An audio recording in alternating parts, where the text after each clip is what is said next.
muniyatul musalli. Amalan ni giliran kita muniyatul amalan ni giliran kita faridatul faraid. Kita tahu ni muka surat berapa?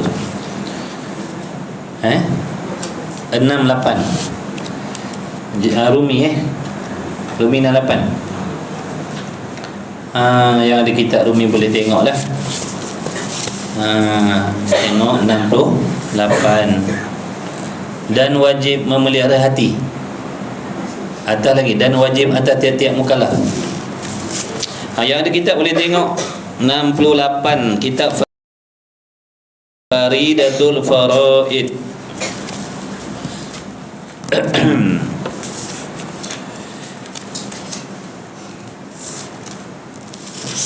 Yang lain gimana gi? Gini cuti sekolah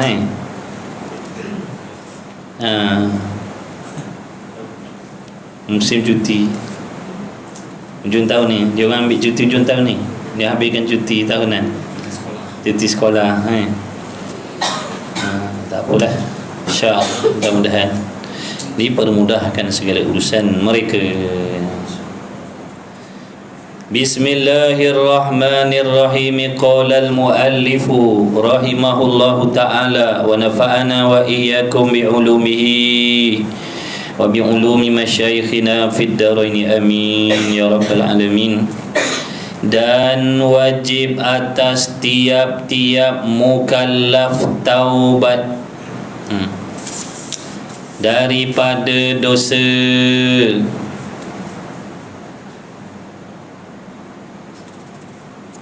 Jadi hukum taubat wajib. Taubat ni hukumnya wajib. Setiap kali kita melakukan dosa, kita diwajibkan bertaubat. Jadi faham di situ, kalau kita melakukan maksiat tapi tidak bertaubat, maka jadi satu lagi dosa. Contoh, saya meninggalkan sembahyang, saya sengaja meninggalkan solat, maka saya telah melakukan maksiat, iaitu meninggalkan sembahyang. Ya Allah, bukan saya minum. Bila saya buat dosa, contohnya saya tak sembahyang, dengan sengaja saya tinggalkan sembahyang, maka itu satu dosa lah bagi saya. Kemudian saya tidak bertaubat kepada Allah. Saya tidak bertaubat kepada Allah daripada dosa saya sengaja meninggalkan sembahyang, maka di sini jadi lagi satu dosa bagi diri saya. Yang pertama, dosa meninggalkan sembahyang. Yang kedua, dosa tidak bertaubat. Kerana bertaubat itu hukumnya wajib. Meninggalkan perkara yang wajib itu hukumnya haram. Meninggalkan perkara yang wajib hukumnya haram. Jadi dua kali haram lah ni. Cerita sekarang ni saya dah buat dua benda haram.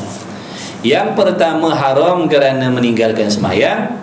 Yang kedua haram kerana tidak bertaubat daripada dosa meninggalkan sembahyang. Kerana bertaubat itu hukumnya wajib. Ingat tu. Bertaubat itu hukumnya wajib, bukan sunat. Wajib ni mana paksaan. Allah paksa kita supaya minta ampun. Taubat tu bukan ke minta ampun, kembali balik kepada Allah. Taib, U-turn balik. U-turn balik, kembali kepada Allah, kembali balik kepada jalan yang sebenarnya, kembali balik kepada jalan yang betulnya, kembali balik kepada jalan Islamnya, kembali balik kepada jalan taatnya. Kerana setiap kali kita melakukan dosa, bermakna kita sudah tidak berada di atas jalan yang lurus tadi. Kita tidak duduk lagi dah di atas landasan yang lurus tadi itu, iaitu Islam tadi tu, Islam yang sebenar tu, taat kepada Allah tu. Sama ada waktu buat dosa kecil ataupun buat dosa besar, mana kita dah tak berada di atas landasan yang betul, dah tergelincir dah. Maka Allah paksa kita supaya kembali balik, duduk balik dekat jalan lurus ni. Duduk balik ke atas jalan lurus ni dengan mana taubat, patah balik. Patah balik. Jadi taubat ni mana patah balik, duduk balik atas jalan yang betul tu, sebab kita dah menyimpang ke tempat lain dah. Taibuna ilallah, hendaklah kamu sekaliannya kembali kepada Allah, kembali kepada taat balik. Kembali kepada taat. Bila kita buat maksiat ni, maknanya kita dah tinggalkan taat. Dah tinggalkan taat, maka kembali balik, pulang balik kepada taat tu, pulang balik. Balik kampung balik. Balik kepada taat balik.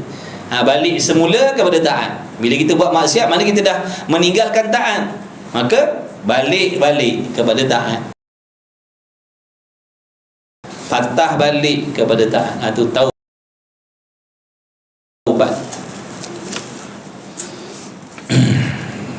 Jadi taubat itu bukannya wajib, dan wajib atas tiap-tiap mukallaf.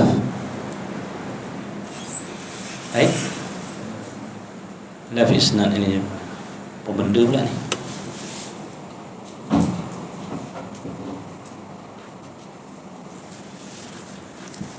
Apa dia? Tak apa benda ni? Macam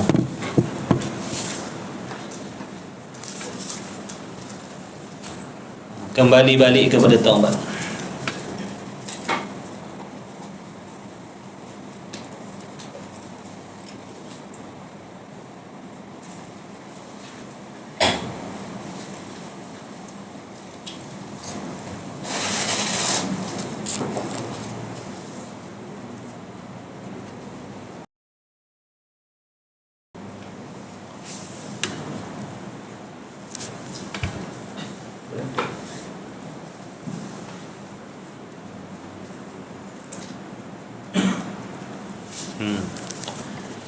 Baik.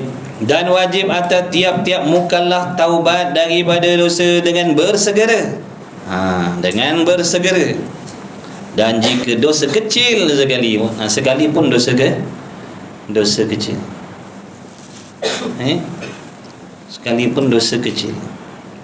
Sekalipun dosa kecil. Wajib bertaubat daripada dosa kecil. Dan tiada jadi binasa taubatnya. Bila sebut taubat daripada dosa, kita tengok ke bawah tu dia ada qauluhu, taubat daripada dosa. Bermula taubat itu perhimpunan 3 rukun. Kalau tak ada 3 rukun ni, tidak dipanggil taubat. Ini rukun yang asas. Rukun yang asas taubat, rukun yang asas. Rukun yang asas. Rukun yang asas. Allahumma salli ala sayyidina Muhammad. Jadi saya hantar dalam grup apa warning ni tak tahulah. Saya guna handphone satu lagi. Hantar dalam grup. Kalian baca lah, kalian pandai orang putih, saya tak pandai. Kita tengok dalam grup. Jadi dosa ni bila sebut taubat, dia paling tidak ada 3 rukun. Kalau tidak ada 3 rukun ni tak dipanggil taubat. Kalau tak ada 3 rukun ni tak panggil taubat. Tak panggil taubat. Mana dia rukun yang pertama taubat? Tercabut daripada maksiat yang ada di dalam mengerjakan dia. Makna tinggal terus sama sekali. Tinggalkan terus sama sekali. Tinggalkan terus sama sekali. Itu rukun yang secara dasarnya lah. Kedua, menyesal atas mengerjanya maksiat, menyesal kerana Allah. Menyesal buat dosa, menyesal kerana langgar perintah Allah. Menyesal kerana meninggalkan taat. Benda berharga gini. Benda berharga, bila hilang kita menyesal tak? Berbanding dengan benda yang tak bernilai. Benda tak bernilai hilang, ataupun kita tak pandai jaga, kita tak jaga benda tu, benda murahan, hilang, menyesal tak?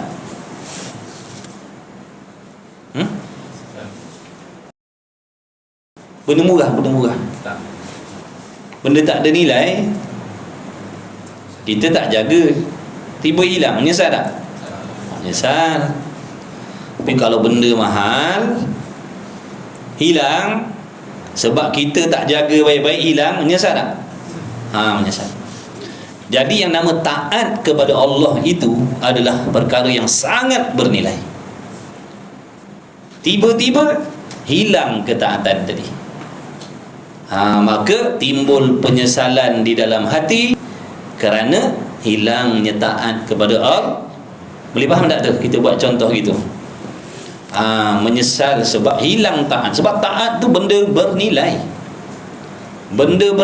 perkara yang bernilai.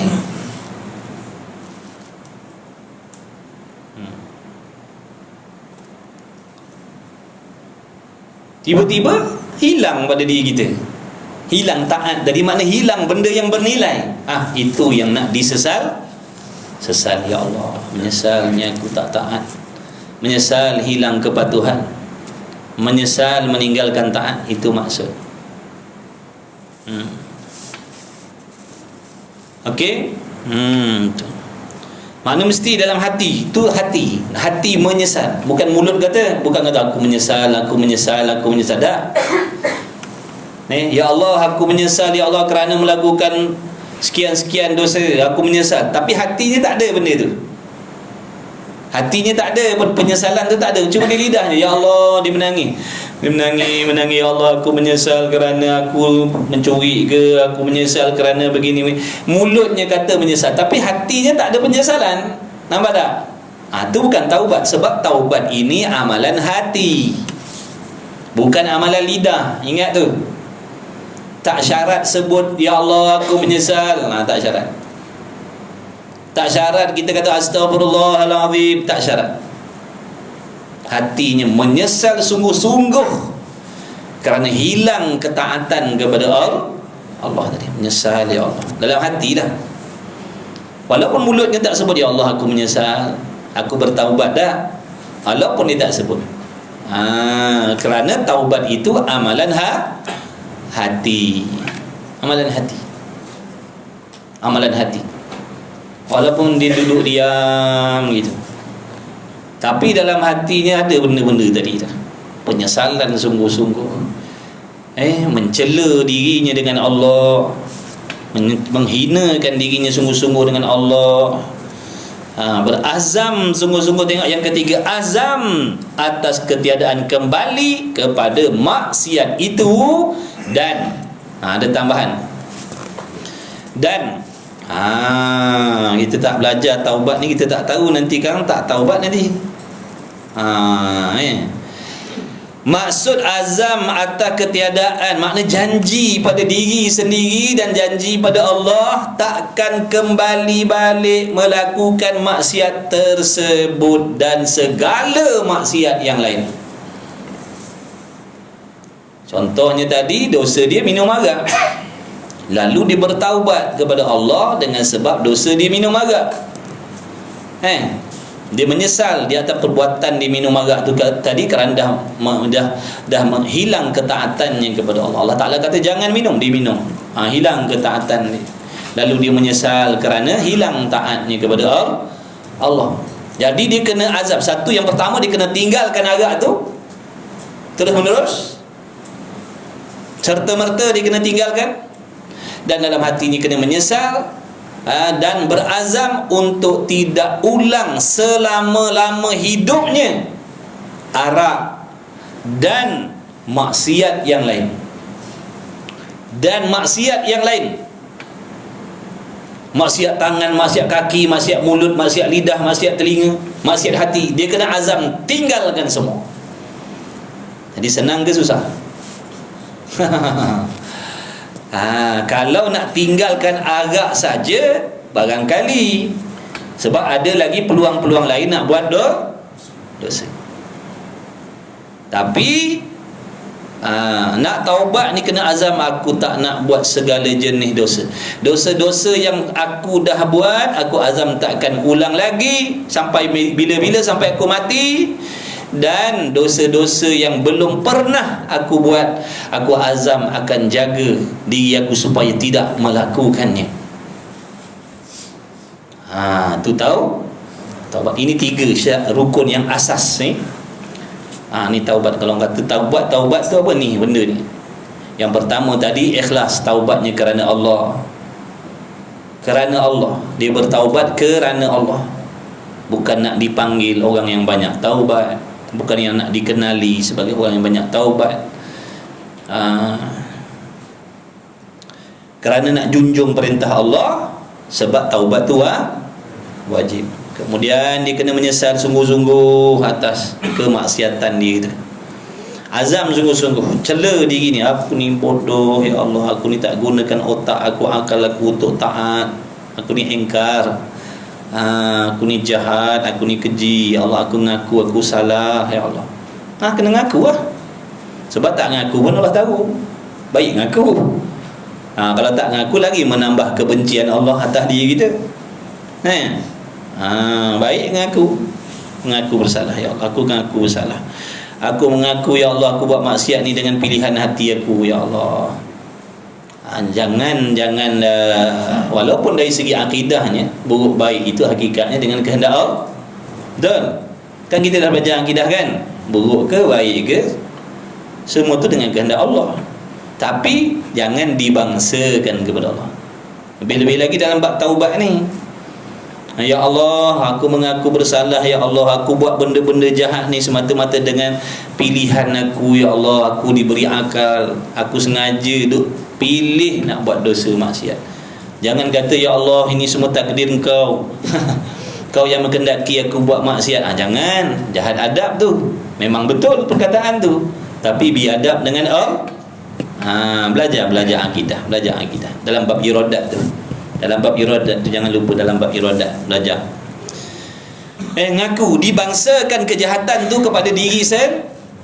Ya Allah, usaha aku ya Allah, aku tahu benda tu jahat, aku sengaja ya Allah usaha ke situ. Sedangkan kau beri aku akal, aku boleh fikir. Menghina diri. Jadi azam untuk tidak melakukan dosa tersebut dan segala dosa-dosa yang lain, zahir maupun batin. Ini syarat taubat. Nak menunjukkan orang ni memang azam nak tinggal semua benda yang dibenci oleh Allah, baru Allah terima taubat dia. Tapi kalau dalam hatinya contoh begini, aku azam takkan ulang dah minum arak ni sampai aku mati ya Allah. Dia azam nak tinggalkan arak saja, dalam masa yang sama hatinya tak ada pun azam nak meninggalkan maksiat yang dedah aurat masih lagi dalam hati nak buat, berjudi dalam hati masih lagi nak buat, mengumpat masih lagi nak buat. Yang diazam tinggal apa tadi? Minum arak aja. Tak jadi. Dia kena azam tinggal semua, walaupun pada adatnya mustahil. Cuma nak tengok hatinya betul ke nak tinggalkan maksiat. Kalau ataupun hatinya olok-olok je nak tinggalkan maksiat. Betul ke hatinya benci dengan maksiat, ataupun ada maksiat-maksiat yang dibenci, ada maksiat-maksiat yang dia masih sayang lagi. Sebab tu jadi syarat tu. Azam tinggal semua. Kita tak belajar, kita tak mengaji, kita ingat taubat ni azam nak tinggal dosa tu je. Sebab tu sambil-sambil taubat, ya Allah aku mengaku bersalah, aku menyesal, aku azam tak minum arak, tapi dalam hati lepas ni kan judi lah. Lepas ni kan pergi judi. Sebab ni azam aku taubat daripada arak je, judi aku nak buat lagi. Sebab tu tak cukup syarat. Maknanya dia tidak benar nak meninggalkan maksiat. Boleh faham tak?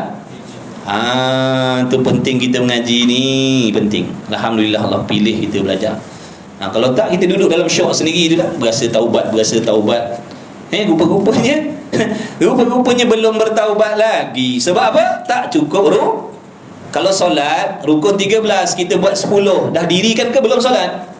Belum. Walaupun buat taubat ni paling tidak rukunnya 3, tiba-tiba tak ada pun rukun ni, ada satu je. Adakah itu taubat? Tidak. Bila taubat, adakah Allah ampunkan dosa kita? Allah tak ampunkan dosa kita. Itu penting ya. Itu penting. Penting.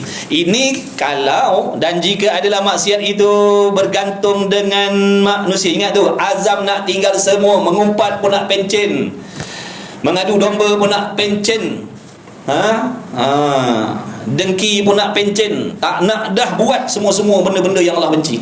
Sebab tu Imam Ghazali kata apa? Aqabatut taubat, gunung taubat. Sebab payah nak daki gunung taubat ni. Aqabatut taubat, gunung taubat, rintangan taubat. Sebab tak semua orang sanggup nak bertaubat ni. Sebab payah. Nafsu payah nak taubat. Sebab menjadi syaratnya kena azam, bulat hati nak meninggalkan semua. Tu payah. Mikir balik, semua ke nak tinggal-tinggal? Oh, berat ni.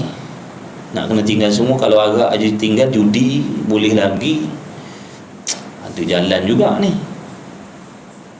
Ini kena azam tinggal semua, dedah aurat pun dah tak boleh lagi dah lepas ni. Ingat senang ni. Ingat senang ke? Batu orang jahil menganggap ibadat tu mudah. Orang jahil dia akan anggap ibadat ni mudah ni. Contoh dia. Contohnya, aku kalau taubat daripada minum arak, mana aku azam tak nak minum arak lagi. Tapi dalam hati benda-benda lain, dosa-dosa lain masih nak batu pada kita. Mudahlah macam tu. Kalau taubat macam tu mudahlah. Cuma berhenti arak aja, judi on macam biasa, dedah aurat on macam biasa. Nafsu suka tak kalau macam tu? Nafsu suka kalau macam tu. Yang nafsu tak sukanya apa? Kena tinggal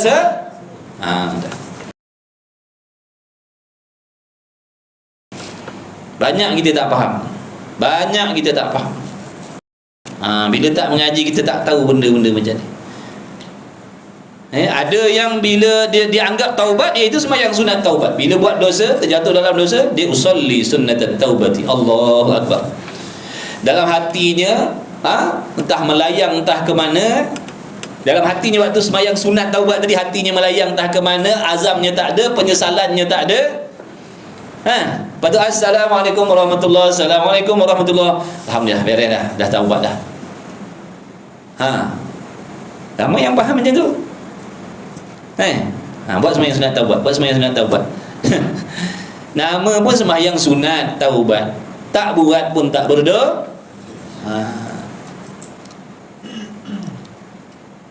Taubat itu wajib. Taubat itu yang wajib.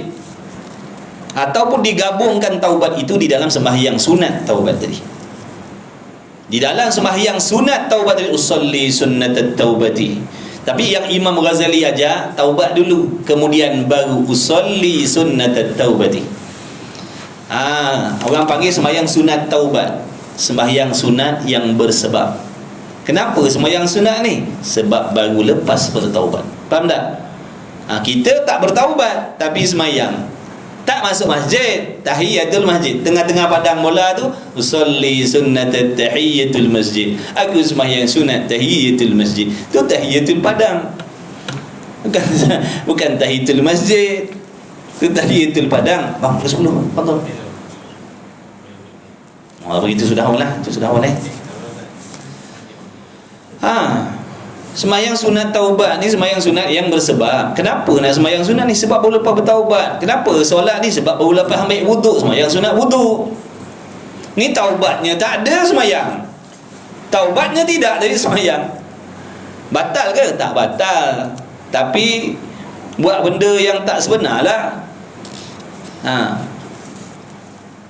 Jadi dalam sembahyang sunat taubat tadi, kena ni bertaubat kerana Allah, menyesal segala dosa dan kesalahan kita, ikhlas kerana Allah, bertaubat bukan dengan sebab bala yang menimpa kita. Ingat tu, taubat bukan dengan sebab bala yang menimpa. Dengan makna kalau tak jatuh sakit tu, kalau tak jadi rugi, kalau tak muflis, kalau tak kantoi, tak taubat. Faham tak tu? Maksudnya dia kantoi ke tak kantoi, dapat bala ke tak dapat bala, dia taubat. Bukan taubat kerana dah ditimpa bala, bukan. Pastikan niat tu betul. Niat tu betul. Betulkan niat kita. Taubat tu kerana bala yang datang ni ke, kerana sakit ni ke, ataupun apa? Kerana dah rugi meniaga ni ke apa, dah jadi muflis ke apa, ataupun taubat ni sebab kantoi ke apa. Ikhlas semata-mata kerana Allah.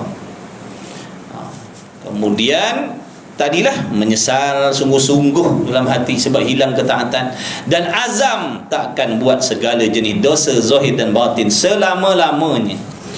Bila cukup benda tu tadi, dia telah bertaubat. Itulah panggilnya taubat nasuha. Itulah yang dipanggil taubat taubat nasuha. Tapi kalau dia kata adalah maksiat itu bergantung dengan manusia seperti mencuri, dan zina dengan isteri orang, maka bagi taubatnya rukun yang keempat. Mana tambah lagi rukun? Mana? Iaitu mengembalikan zalamah kepada empunyanya. Kena minta halal, kena minta maaf, kena minta ampun, atau meminta lepas daripadanya dengan tafsil pada mazhab imam kita Syafi'i. Pakcik berat ni. Pakcik minta maaf lah. Saya minta maaf ni, sebab baru-baru ni saya bawa isteri pakcik keluar. Itu mazhab Syafi'i. Kena kira satu-satu, kena sebut apa dosa dia. Sanggup? Memang kena parang lah kita. Memang kena parang lah kita. Kalau ni ikut mazhab Syafi'i, kita tak memada tu macam hari raya tu. Jadi kita minta apa maaf zahir batin tu hari raya tu bukan taklid mazhab Syafi'i tu. Tu mazhab Malik. Tak silap mazhab Malik. Tu, dan mazhab Maliki memada ia dengan ijma'. Maaf zahir batin dalam hati minta maaf pakcik, hari tu ada keluar dengan anak pakcik tu. Gitu. Itu ada keluar dengan bini pakcik tu. Itu kalau mazhab Syafi'i tak lepas, mazhab Syafi'i tak lepas, mazhab batin tak lepas. Mazhab Malik itu umum. Minta maaf je, minta maaf zahir batin minta maaf. Kalau mazhab Syafi'i, saya minta maaf daripada dosa saya baru ni mengintip, baru ni mengumpat pakcik, baru ni segera pakcik yang hilang tu saya dah punya kerja, baru ni tu. Mazhab Syafi'i kena minta satu, tak memada dengan langsam. Ini kalau dosa sangkut paut orang. Apa tu fikir? Kalau agak-agak minta maaf cara Imam Syafi'i ni, memang datang ada kepala, balik ni hilang kepala jawab ni. Kadang benda dah lama, kita pergi sebut, jadi naik balik temperature ni. Saya kata sekejap pakcik nak bagi maaf lah sekejap. Dia keluarkan samurai dia. Nampak tak? Mudarat tak dia? Mudarat. Maka Imam Ghazali kata maknanya memada dengan kita bertaklid mazhab Maliki. Sebab takut mudarat. Padahal tak salah pun. Kalau kita sanggup nak terima balasan daripada perbuatan kita, silakan lah, tanggung lah. Tapi kalau tak sanggup, tak kuat, maknanya kalau memikirkan itu menjadikan kita putus asa nak bertaubat, kalau macam ni tak jadi aku taubat, biarlah macam ni. Nampak tak? Dia akan jadi putus tak. Kalau pergi nanti orang memang jawabnya habislah, tak payah taubat lah, jadi payah nak taubat. Nampak tak? Jadi putus asa tak? Alang-alang ni biarlah macam ni je lah. Itulah hikmah ada khilaf mazhab tadi tu. Rahmat bagi umat. Boleh duk niatkan dengan bertaklid kepada mazhab Maliki, memada dengan meminta maaf secara umum. Tapi kita kena azam sungguh-sungguh, menyesal sungguh-sungguh. Kata Imam Ghazali, buat amal ibadat sebanyak-banyaknya. Mudah-mudahan di hari kiamat nanti kamu selamat daripada apa tu? Bangkitan orang yang punya hak tadi tu. Dan mudahan di hari kiamat besok dia memaafkan kita. Ataupun buatkan amal kebaikan, amal soleh, niatkan untuk dia. Kalau dia dah mati pun niatkan untuk dia. Kalau dia masih hidup pun niatkan untuk dia. banyak dosa aku ya Allah dengan dia, tapi aku kalau nak cerita tak tergamak ya Allah, takut jadi mudarat atas dia tu. Buat amal banyak, orang terbalik lah, buat amal banyak dan niatkan pahalanya untuk orang yang ada haknya atas diri kita. Mudah-mudahan nanti, mudah-mudahan ini cara Imam Ghazali kata, mudah-mudahan nanti mereka tidak berhujah atas diri kita dengan asbab amal soleh yang kita niatkan untuk mereka tadi. Itu jalannya, bukan berputus kalau macam ni lebih baik aku terjun bangunan ni lah. Tu lagi-lagi mudarat. Itu membawa putus asa, nampak tak? Kadang-kadang ada orang macam tu, dia jadi macam, dia tak tahu punca macam mana aku nak kembali ni, aku dosa dah banyak buat, bunuh dia. Nampak tak? Disesatkan. Sebab tu jumpa alim ulama, jumpa Tok Guru tanya. Dalam Islam ni tak ada yang tak ada jalan penyelesaian. Semua ada jalan penyelesaian. Cuma kita sombong tak nak tanya. Kita tanya dengan orang jahil, orang yang sama waktu dengan kita. Memang dah disuruh kita terjun jambatan, kita banyak buat kesalahan ni dia. Hidup kita pun menyusahkan dia. Abang tu dia cadang, baik kau terjun jambatan Pulau Pinang, jambatan Budur. Senang. Aku pun tengok muka kau sakit hati je. Sedang elok kau ngadu ke aku ni, baik kau terjun ni lah. Jumpa ahli, jumpa alim ulama, jumpa orang soleh, jumpa orang yang faham, yang pandai tentang ibadat. Jangan jumpa orang jahil macam kita. Sebab tu dapat jawapan yang sesat, yang merosakkan kita, yang menjadikan kita orang putus asa. Kan ada, pernah tak dengar cerita yang orang bunuh 99 orang dah? Kan? Tu. Orang pertama tu jumpa orang jahil, orang bodoh, orang jahil. Dia tanya, boleh tak aku nak taubat? Dosa aku ni dah banyak, bunuh orang 99 orang. Allah terima tak taubat aku? Allah tak terima orang macam kau ni. 99 orang kau dah bunuh. Mana Allah Ta'ala nak terima? Dia bunuh genap 100 orang. genap gangster. Kalau setakat bunuh seorang dua, ini 99 orang dah. Dia dah penggal ni. Ini pula kami saya tanya, boleh tak aku kalau taubat Allah Ta'ala nak terima tak? Kalau muka macam kau ni, Allah tak pandang dah. Dosa kau ni banyak. Bunuh orang, dosa yang kau buat ni dosa besar ni. 99 orang pula tu, Allah tak terima lah taubat kau ni. Langsung dibunuh ni. Genap 100 orang. Jumpa lepas dia betul, baru jumpa orang dia. Allah terima tak taubat aku? Allah Ta'ala maha menerima taubat. Allah mengerti, Allah memahami hamba-Nya.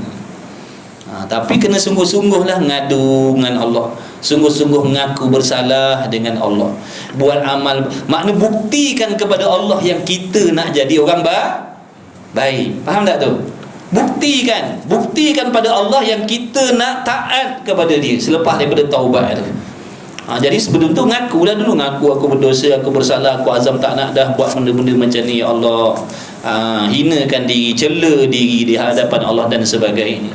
Macam tadi lah, aku tak sanggup ya Allah, sepatutnya aku ni kena minta maaf satu-satu, tapi aku tak sanggup ya Allah. Tapi aku tahu kau maha pengasih, maha penyayang, kau maha mengerti ya Allah, ampunkanlah aku. Kau ampunkanlah dosa diri. Orang-orang tu mintakan ampun kepada Allah dosa ni. Kalau bangun munajat, mintakan ampun untuk orang yang ada hak atas diri kita, yang kita tak sanggup nak jumpa tadi tu. Mudah-mudahan, tu jalan dia. Mudah-mudahan nanti di hari kiamat Allah mempermudahkan urusan kita. Tu aja. Bukan ambil jalan gantung diri, bukan ambil jalan bunuh diri, bukan. Na'udzubillah. Itu mati dalam sesat pula tu. Mati dalam berputus asa kepada Allah. Faham baik-baik bab taubat ni. Jangan kita kata masalah aku gini-gini tak ada jalan dah, melainkan bunuh diri. Na'udzubillah. Itu sesat. Mati sesat. Na'udzubillah. Mati dalam keadaan su'ul khatimah. Mati dalam buat dosa besar. Bunuh diri ni dosa besar. Kalau dia menghalalkan bunuh diri, matinya kafir. Na'udzubillah. Dia ikut bunuh diri itu dibolehkan, dia pun terjun, mati kafir dia. Walaupun jenazah ni diuruskan oleh orang Islam, sebagaimana orang Islam mandi, kapan solat, tanam-tanam pun, maknanya dia di sisi Allah tu matinya tidak beri. Sebab apa? Sebelum dia terjun tadi, dia ikut bunuh diri itu dibolehkan. Faham tak tu? Bukankah sesuatu perkara yang menjadikan seorang itu murtad apabila menghalalkan benda haram? Bunuh diri itu haram, dihalalkan. Dia kata tak ada masalah bunuh diri, dibenarkan. Dia pun terjun. Ikutlah. Terjun ke, tembak diri sendiri ke, ikutlah. Maka matinya kafir, kekal dalam neraka selama-lamanya. Nauzubillah. Minta jauhlah. Sebab tu agama penting, agama, belajar agama. Pandai-pandai ilmu dunia pun agama jangan tinggal. Jangan tinggal agama. Pesan dengan anak bini kita, jangan tinggal belajar agama. Ilmu agama itulah nak bimbing kita, nak pandu kita. Sekaya apa pun, sebijak pandai apa pun ilmu dunia, bila ada agama dulu dalam diri dia, insya-Allah dia akan selamat. Sebab kebijaksanaan dia tentang ilmu dunia tadi dijaga oleh ilmu agama. Kalau semata-mata bijak ilmu dunia saja, ni bahaya.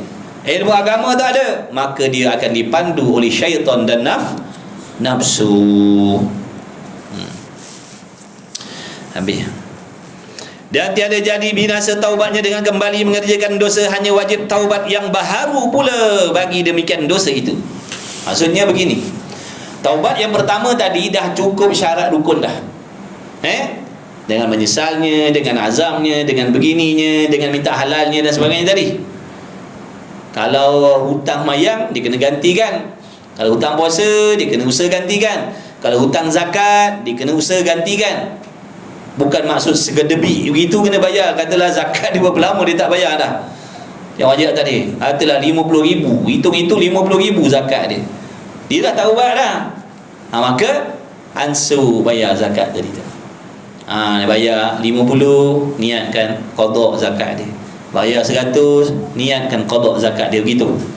Kalau ada segedebi waktu tu dia masih lagi jutawan, bayarlah 50,000 tu, niatkan ganti zakat dia. Kalau tak ada, waktu tu dia dah jadi orang sederhana dah, ataupun pakai miskin ke contohnya, ataupun sederhana, ansur. Dah sambil tadi bertaubat, mengaku bersalah, menyesal dan sebagainya, makna dia kena gantikan zakat-zakat dia yang tertangguh tadi tu. Bayar. Kalau ada 50 dia niatkan zakat, ada 100 niatkan bayar zakat dia.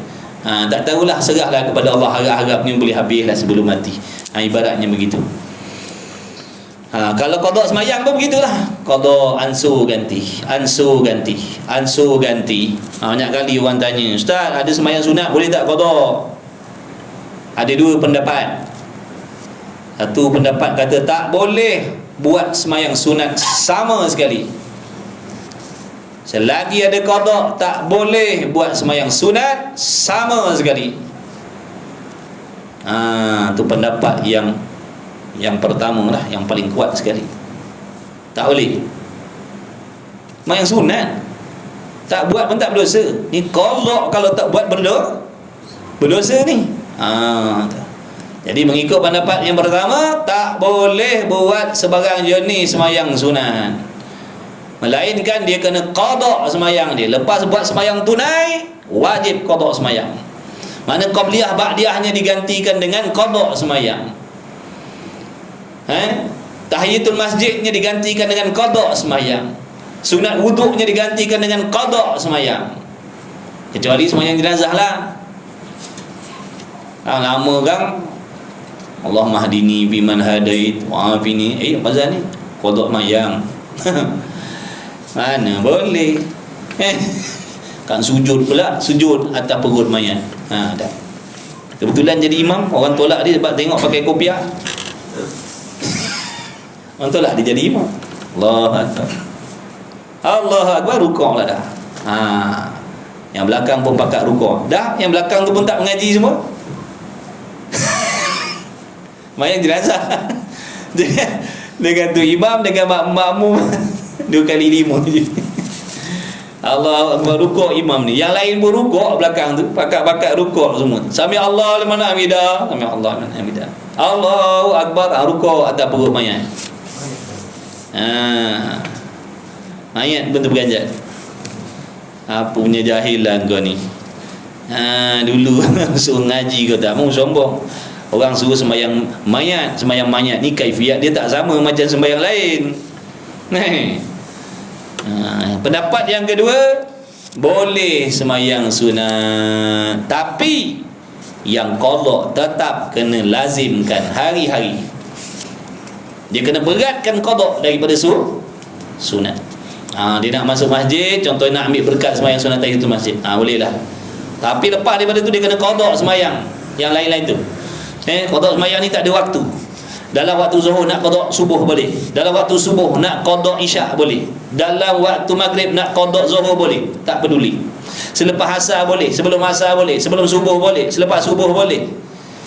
Tu orang yang qada sembahyang. Dah ikutlah mana-mana yang kita nak ikut. Nak ikut pendapat yang pertama, silakan. Nak ikut pendapat yang kedua pun silakan. Nak hilangkan bosan, contohnya daripada qada aja nak rasalah juga duha, nak rasa juga tahiyatul masjid, boleh. Tapi yang qada tak boleh, tidak, mesti kena buat. Habis dah. Kemudian katanya musannif lagi,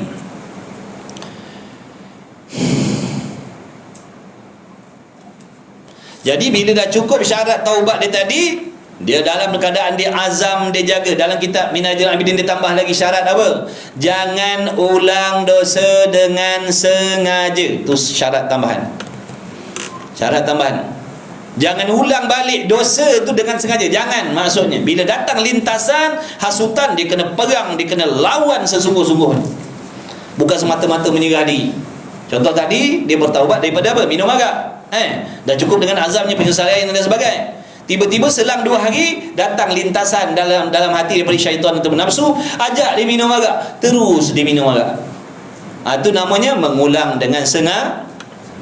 Dia kena perang dulu, dia kena bermati-matian lawan. Tak mau, tak nak, dia pun lekakan diri dia. Ikutlah, lekakan diri dia asalkan dia terlupa tadi hasutan tu. Sebab hasutan ni ulama' duk ajar macam mana cara dia. Jangan dilayankan bisikan tu. Bisikan-bisikan daripada syaitan tadi tu, bila timbul dalam hati, jangan dilayankan. Kerana bila dilayankan, dia makin kuat, keinginan dia tu makin kuat. Maka palingkan daripada ingatan tu. Contoh terlintas tadi nak minum arak, fikir benda lain, maksudnya fikir benda lain. Jangan pedulikan bisikan tu. Makna buat tak dengar lah. Kalau bahasa kita, kalau orang bercakap macam ni, nak ajak kita pergi mana-mana tempat elok, kita buat tak dengar je, fikir benda lain, dengar benda lain. Faham tak tu? Tu cara ulama' ajar. Kalau timbul dalam hati bisikan-bisikan nak suruh minum arak ke contoh, jangan dilayankan bisikan tu. Sebab nanti dia makin kuat, dia makin kuat, dia makin kuat.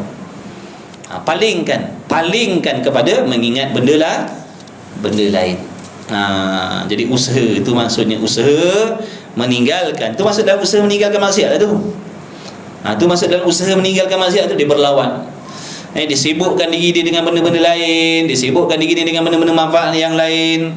Tu masuk dalam usaha kesungguhan dia untuk tidak kembali semula kepada dosa dia tadi tu.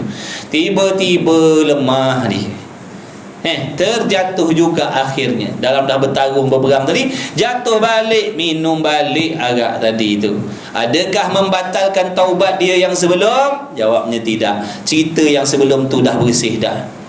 Cuma dia sedang ada dosa yang baru dia buat tadi tu. Dosa yang dia minum arak yang hari tu yang baru tu. Itu saja dosa dia. Maka wajib dia bertaubat seperti dulu juga, dengan niatnya, dengan azamnya, dengan penyesalannya, untuk nak bersihkan dirinya daripada dosa yang baru dia terbuat tadi tu. Boleh faham tak? Bukan dengan makna bila dia dah lawan perang tiba-tiba jatuh balik, cancel. Maknanya taubat yang dulu dikira batal. Tak, yang dulu tak batal dah.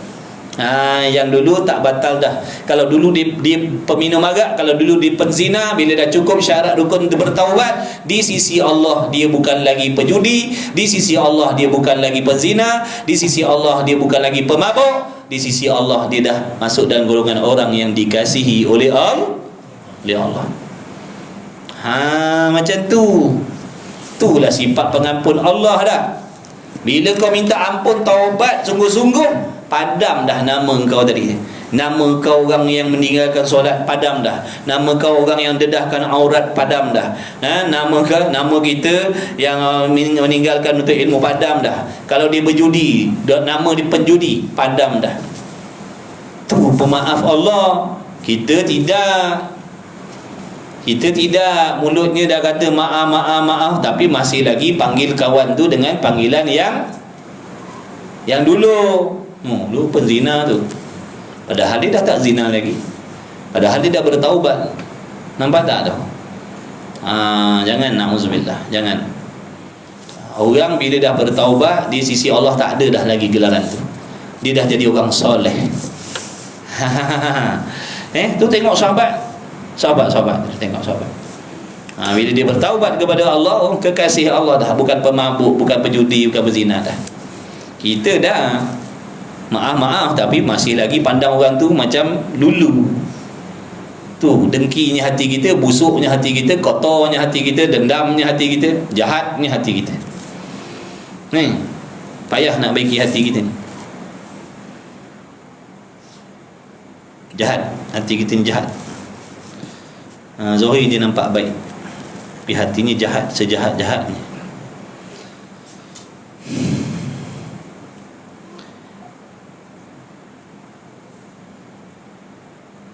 Dan mereka mati sebelum taubat daripada dosanya, tiada dijazamkan dengan diazabkan dia kerana harus bahawa diampuni Allah Ta'ala baginya, melainkan dosa kufur. Maksudnya apa tu? Bila seseorang itu melakukan dosa maksiat yang selain daripada dosa murtad, yang selain daripada dosa syirik, tidak dijazamkan bahawasanya dia itu akan diazab oleh Allah. Maknanya tilik kepada akal, tilik kepada hukum akal, dia harus diazab oleh Allah. Sebab mengazab itu perkara yang harus, memberi nikmat itu juga perkara yang harus bagi Allah. Betul tidak? Tapi kalau tilik kepada janji Allah, hukum aradi, kan kita dah belajar hukum aradi itu dalam tauhid tu. Apa maksud hukum aradi? Hukum janji. Dah belajar belum? Hukum adat, hukum akal, hukum aradi dah belajar belum? Hukum aradi ni maknanya janji Allah. Bila Allah janji, benda tu pasti berlaku. Contohnya yang hidup pasti mati, itu janji Allah. Orang yang buat amal dapat pahala, pasti dapat pahala, tilik kepada janji Allah. Tapi kalau tilik kepada akal, beramal, Allah tak nak bagi pahala pun tu maksud dia. Tu maksud dia. Tu maksud dia.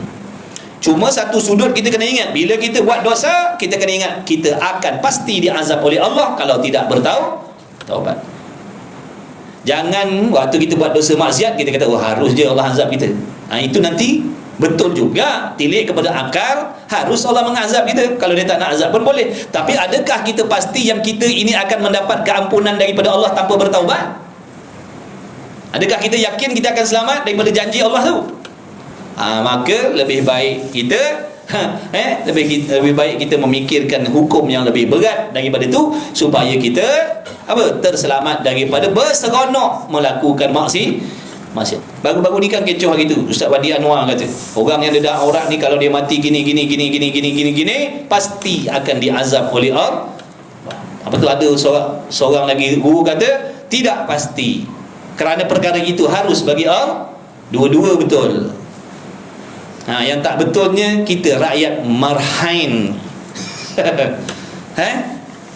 Yang tak betulnya kita rakyat marhain ni, yang berak dulu basuhkan, yang basuh dulu berakkan dia. Itu. Kita ni basuh dulu kemudian baru berak. Basuh dulu kemudian baru kencing. Patutnya kencing dulu kemudian basuh. Kita terbalik. Basuh dulu baru pergi kencing. Orang pergi kencing dulu baru basuh. Nak cerita jahilnya kita tentang ibadat ni. Tapi kalau cakap macam mufti dah, basuh berak pun tak tahu, basuh kencing pun tak tahu, bab air pun tak tahu apa beza air, beza najis pun tak tahu, mughallazah apa, mukhaffafah apa, mutawassithah pun tak tahu. Tapi cakap macam mufti. Habis alim ulama disesatkan, dikafirkan, disalahkan macam-macam. Na'udzubillah. Inilah akhir zaman ni. Akhir zaman, zaman yang mana orang jahil, tak mengaji, tak takut kepada Allah, menghukum, memfitnah sewenang-wenangnya orang yang taat kepada Allah. Inilah zaman dia. Jangan kita masuk dalam kumpulan ni. Jangan anak bini kita, keturunan kita masuk dalam kumpulan ni. Amin ya Rabb. Amin ya Rabbal Alamin. Kita tengok yang bagi komen tu, Bukannya mengaji pun tak mengaji, tanya bab air, tanya bab najis pun tak tahu.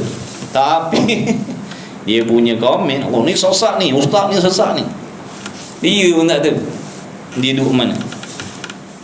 Habis. Jadi dua-dua betul.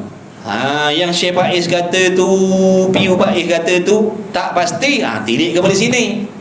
Nampak tak? Tak pasti. Makna kalau dia nak diazab oleh Allah pun harus, kalau dia tidak diazab pun oleh Allah pun harus, walaupun matinya terang-terang maksi. Sebab tu kita waktu solat jenazah kan, lepas solat kan imam kata apa yang kita nak saksikan atas mayat ini? Baik. Itu doa, harap-harap Allah mengampunkan dia. Janganlah kita duk doa yang tak baik kepada si mati. Kalau kita yang kena bungkus kat depan tu, terbaring tu, bila Tok Imam tanya, wahai rakyat kampung, wahai penduduk kampung, apa yang kamu nak saksikan atas mayat ni? Oi, dia ni pencuri, dia ni curi tong gas, dia ni curi segerap, dia ni curi pintu pagar orang. Macam mana perasaan kita kalau kita didoakan dengan doa yang jahat-jahat tadi tu? Padahal inilah perjalanan terakhir kita dah nak tinggalkan dunia. Doa yang baik-baik lah, bukan nak tipu Tuhan. Doa tu, oh itu jahat, tiba kata baik-baik pula, nipu lah tu. Tu doa, tengok. Tu doa. Mudah-mudahan dalam ramai-ramai 40 orang lebih semalat tadi tu, mudah-mudahan ada yang diterima doanya oleh Allah. Macam tu. Itulah yang dikata, apa yang kamu nak saksikan, apa yang kita nak saksikan atas jenazah ni, padahal semua orang tahu dia macam mana. Nampak tak? Tapi sebagai penghormatan yang terakhir, yang mana kita pun besok akan disemadikan, disemayangkan macam tu juga. Pun kalau bernasib baik orang jumpa mayat kita, kalau kata jumpa mayat kita, jangan kata nak semayang, kapan pun tidak, busuk macam tu lah bangkai kita. Jadi doakan yang baik lah. Walaupun pada zahir dia ni macam-macam benda yang dia buat, kita tak tahu waktu sebelum boleh jadi, barangkali sebelum nyawanya dia ambil oleh Allah, dia diampunkan oleh Allah. Nampak tak? Sebab benda tu harus bagi Allah, harus bagi Allah. Boleh jadi asbab dalam hidup dia, ada suatu amalan yang menjadikan asbab Allah redha dengan dia. Ada benda kecil yang dibuat, tapi itulah jadi asbab Allah redha dia sebagai hamba Allah. Mana kita tahu? Kan kisah pelacur tu kan, yang bagi minum apa? Yang bagi minum anjing, yang bagi anjing minum. Asbab tu Allah redha dia, Allah masukkan dia syurga. Tapi jangan pula kita macam tu. Ni cerita lama gagang, semayangnya tidak, puasa tidak, bagi anjing minum macam. Sekarang ni ubah sikit, belikan makanan untuk anjing, kita tabur cari anjing mana, pergi bagi. Tak apa, aku tak semayang, tak apa, ini besok sebab ni, besok aku selamat daripada neraka ni. Oi, yang Allah suruh kena buat lah, yang Allah larang kena tinggal. Jangan jadikan cerita tu untuk kita nak meninggalkan yang jahat-jahat, nak membuat benda yang jahat-jahat, dan nak memilih satu amal baik konon-kononnya sebab tu nanti Allah redha kita. Jangan. Pun kena cakap terang-terang juga ni. Tak terang dia yang salah faham. Kalau macam tu kita bagi anjing minum aje lah. Kita tak semayang tak apa, berzina, mana boleh lagi kita bagi anjing minum je. Kau pernah dengar tak cerita tu? Pelacur bagi minum anjing tu air, Allah ampunkan dia, masuk dalam syurga, tak kena azab. Jadi kita buat macam tu lah. Na'udzubillah. Bukan macam tu maksud dia. Sebab tu kena sangka baik. Doakan, apa yang kamu nak saksikan atas jenazah ni, baik. InsyaAllah baik. Macam tu.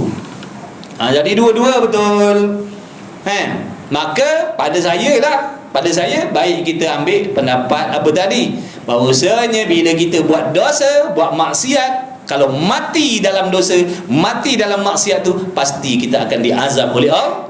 Baik kita ambil yang tu, itu lebih menakutkan kita, lebih menakutkan kita, menggerunkan kita untuk berkekalan di dalam dosa. Tapi kalau ambil yang satu lagi tadi pun betul, takut kita jadi orang yang harap lebih daripada takut kepada Allah. Jadi sifat khauf dan raja ni kena seimbang dalam diri kita ni. Orang awam ni sifat khauf, takut, gerun kepada Allah, kepada azab Allah, kena lebih tinggi daripada harap kepada Allah. Sebab nisbah kita ni yang nafsu tidak terdidik lagi ni, memang seronok dengan dosa maksiat ni, kena takut tu lebih daripada harap. Kalau kita letak harap kepada Allah, harap keampunan Allah tu lebih tinggi daripada takut kepada Allah, kita akan jadi rosak. Kita akan jadi rosak, kita tak akan rasa bersalah bila kita buat dosa. Allah Maha Pengampun, Allah Maha Pengampun, Allah Maha Pengampun. Aku jahat-jahat tak semayang pun aku ada jaga mak ayah aku jaga baik-baik, bulan-bulan aku bagi. Allah Maha Pengampun. Jadi rosak tak kita? Kita akan seronoklah dengan dosa yang kita buat tadi, sebab harapnya lebih daripada takut. Ada pun orang yang dah nazak nak mati dah ngak-ngak nak mati dah, tapi roh belum sampai halkum lagi, sakit berat dah, pada adatnya memang bawa mati dah ni sakit ni. Pada waktu ni kata ulama kena lebih harap daripada takut. Harap Allah ampunkan, harap Allah ampunkan. Sebab takut dah tak ada guna dah waktu tu. Takut waktu dah terbaring atas katil tu dah tak ada guna lagi dah. Kerana peranan sifat khauf dan takut kepada Allah ni untuk mencegah kita dari membuat dosa. Waktu kita dah terlantar, dah lembek dah tu, dah memang orang offer pun kita tak boleh nak buat dah.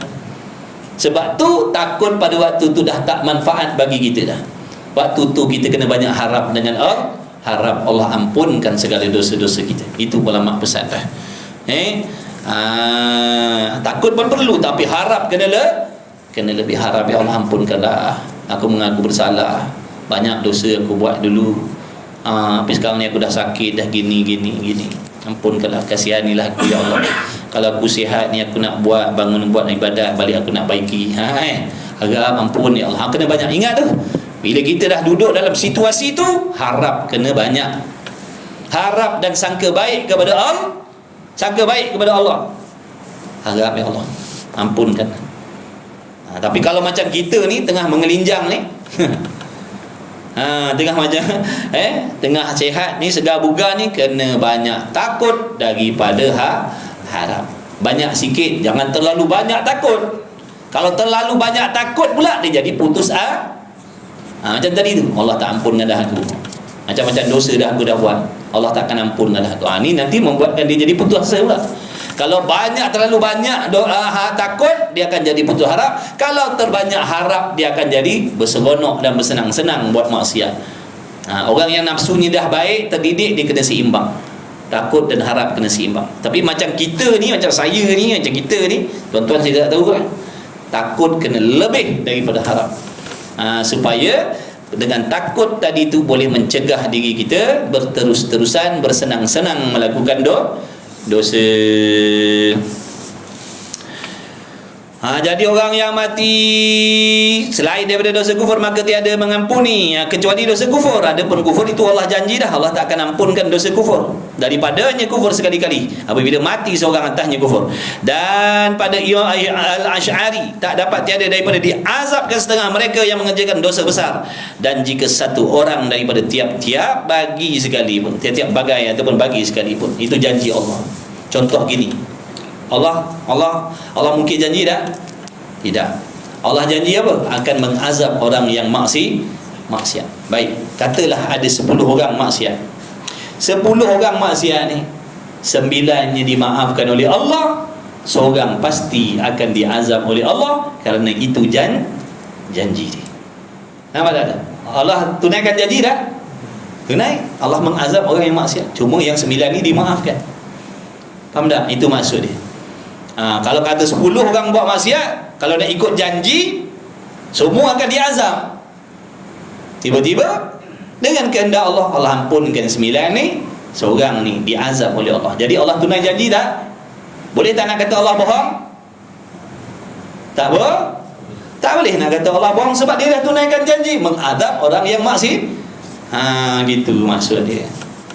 Wallahu a'lam. Jadi Bismillahirrahmanirrahim. Alhamdulillahirabbil alamin, wassalatu wassalamu ala Rasulillah. Allahumma rabbana fa'na bima 'allamtana, rabbana 'allimna alladhi yanfa'una, rabbana faqih ahlana wa qarabatina fi dinina ma'al qutri unsa wa dzakar wa sallallahu alaihi wasallam Muhammad walhamdulillahirabbil alamin.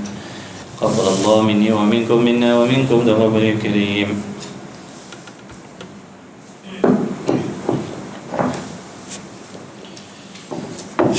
Astagfirullah.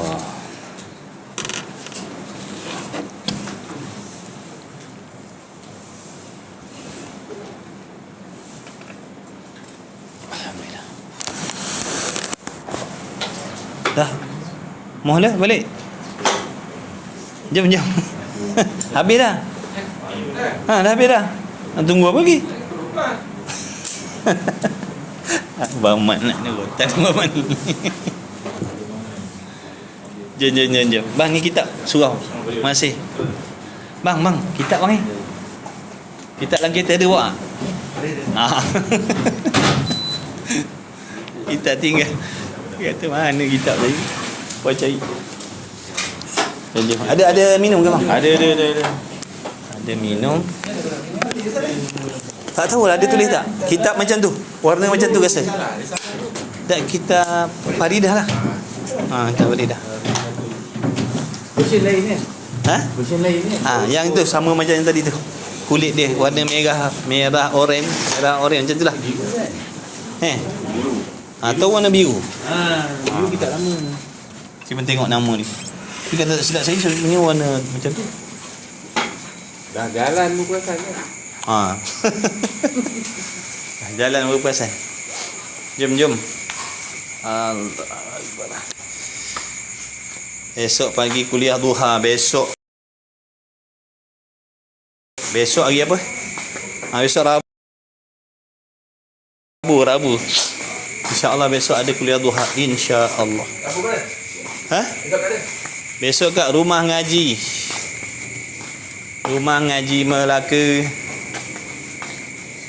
ngaji Melaka.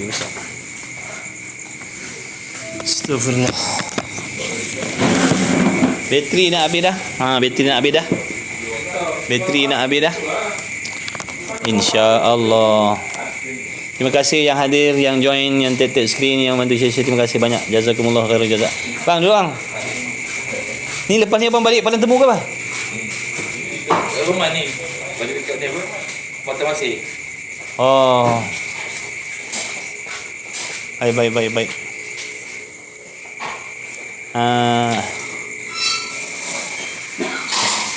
Oh ya ke? Ni dah kurang dah ni, brightness ni dah kurang. Kena kurang lagi lah. Dah kurang dah ni, dah low dah. Tak tahulah ni cahaya daripada mana. Saya tak buka tinggi pun.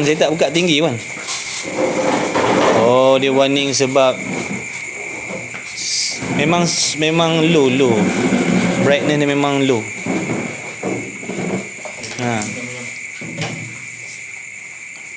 Tu cahaya kalian lah tu. Cahaya gigi. Oh, sebab tadi dekat masjid tadi malam ni dia buka semua api kan. Perasan tak tadi? Tengok masjid tu kan? Dia buka semua api kan? Tadi dekat masjid tu dia buka semua api. Memang terang menderang lah. Tu. Ya dah. Masih. Abang logat-logat ni tak apa. Abang tinggalkan kita orang pun tak apa. Kita orang ni dah biasa kena tinggalkan bang. Jangan habis trend ni. Ustaz tadi Cikgu Yusnani. Saya ni. Yang lain je. Tahu? Bodoh apa? Left group. Cikgu. Dia anak je. Tak kenal cikgu. Cikgu you.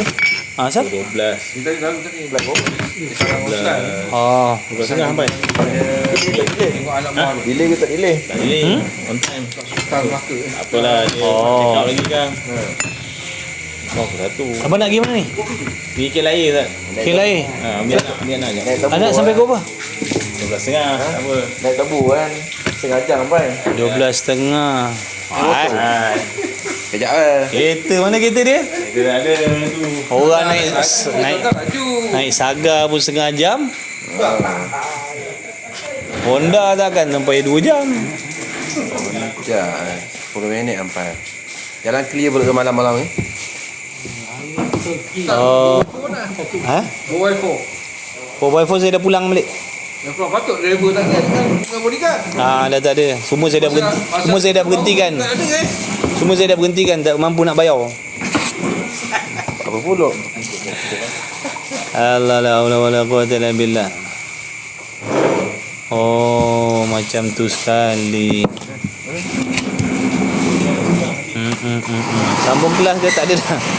Tak ada kelas dah ni. Ni kelas makan-makan. Ni kelas borak-borak je. Bateri nak habis dah, tinggal 10%. Kejap lagi padam dah ni. Bismillahirrahmanirrahim. Abang korang Bismillahirrahmanirrahim. Sallallahu alaihi wasallam. Boleh semua. Ni apa ni? Nasi lemak Nasi lemak. nasi Ah, lemak jemput kau bila dah?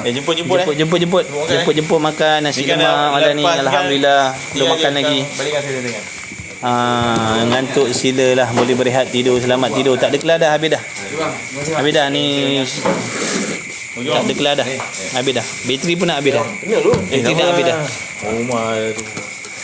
Masih semua. Besok jumpa besok. Besok kuliah duha insya-Allah. Mudah-mudahan diberi taufik oleh Allah, panjang umur. Besok jumpa lagi. Kitab tauhid juga, risalah al-misbah munir. Nak kamu apa Beres bang. Baik bang, hati abang jangan nak. Ni abang jangan nak lelaju. Laju. Kata 8 je. Kalau tak nak laju buat kita Ya, laju kata 8 je. Abang? Ya, laju kata 8 je. Mantap. Salam. Lepas ni kena sambal kan dia rumah tidur. Mana ada ni? Pitret sana. Tiada air, tak ada. Clear je. Letih nak menjawab dengan polis trafik. Lain clear je malam Mata je betul. Tak tahu lah ni cuti sekolah ni. Banyak lagi kot kereta. Highway. Tahu malam tu dah kau. Besok semalam. Malam je. Semalam? Malam kan. Nyai orang Hari lagi. dah ada kerja ah. Oh, boleh jadilah. Nak mori sambal sotong, Masya Allah. Sambal sotong tin Azman. Sedap tu. Selamat malam semua. Okey. Saya pun nak minta diri. Ambillah diri masing-masing. Ambil diri masing-masing. Selamat berehat. InsyaAllah jumpa besok. Jumpa lagi insya-Allah.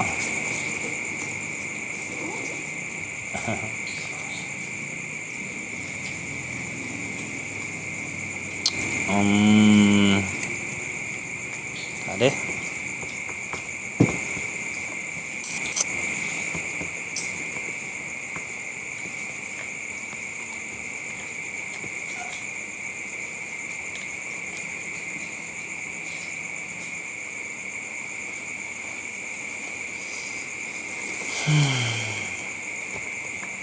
Allah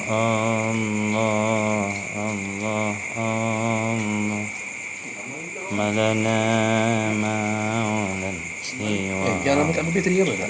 Mana? Jangan. Ada? Saya gili-gili pakai. Oh, nak bateri habis. Kalau bateri habis tu nak hantar kedai tu kena hati-hati. Biasanya kedai tu dia tukar. Ha? Dia tukar bateri nanti OIC tu dia tak taruh gam.